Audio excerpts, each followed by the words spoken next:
બેનને સાંભળી આપણે.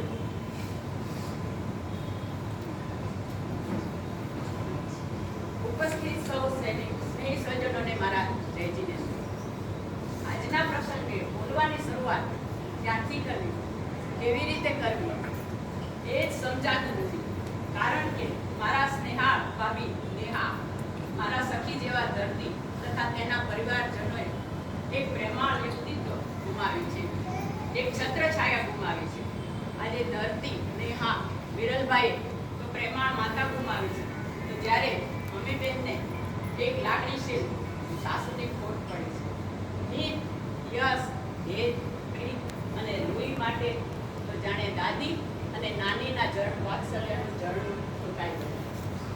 જે ઉંમરે પત્નીના સાથની ખૂબ જ જરૂર હોય, એ જ ઉંમરે પત્નીનો સાથ છૂટી જતા મુરબ્બી વડીલ શ્રી રજનીભાઈનું જીવન જાણે થંભી ગયું. હવે કેવી રીતે જીવાશે એ પ્રશ્નાર્થનો આઘાત અસહ્ય બની ગયો.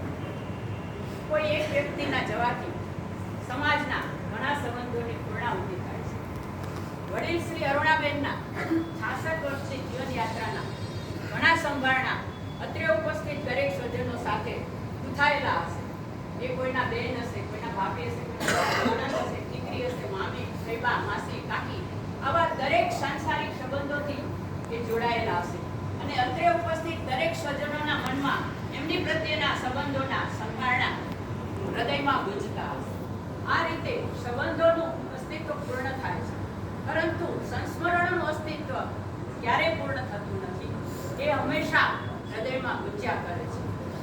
આવા અરુણાબેન માતા, મમતાની મૂર્તિ, સ્નેહની સરિતા, કરુણાની કવિતા, એવા પ્રેમાળ વ્યક્તિ.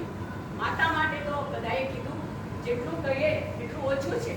માના વાત્સલ્ય જેવું પવિત્ર ઝરણું સ્વર્ગલોકમાં પણ નથી.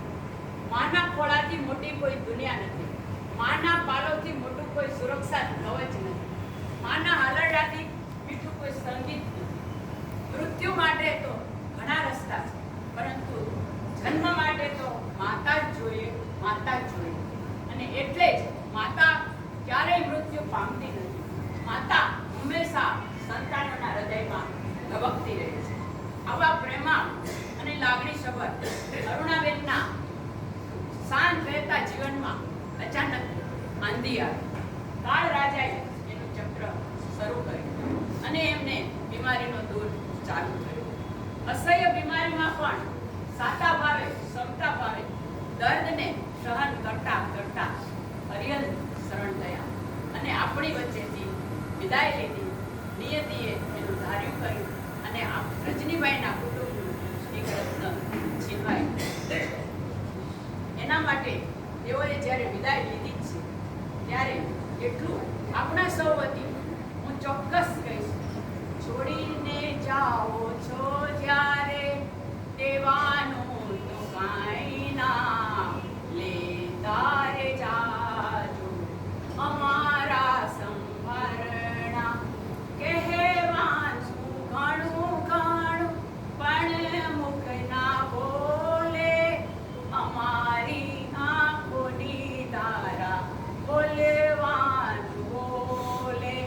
બહુએ સાંભળશે તમારા સંભારણા, લેતા રે જાજો અમારા સંભારણા. પૂજ્ય વડીલ અરુણાબેનનો આત્મા જ્યાં પણ હોય ત્યાંથી શાંતિ પામે, વહેલામાં વહેલો સિદ્ધગતિને પામે. જ્યાં સુધી એમને મોક્ષ પ્રાપ્તિ ન થાય ત્યાં સુધી ભવોભવ જૈન ધર્મનું શરણું મળે એવી હું સાધનાબેન ધર્મેન્દ્રભાઈ ગાંધી આપણા સૌ અત્રે ઉપસ્થિત સ્વજનો વતી એમને શ્રદ્ધાંજલિ આપું છું, હૃદયાંજલિ આપું છું. જય જી.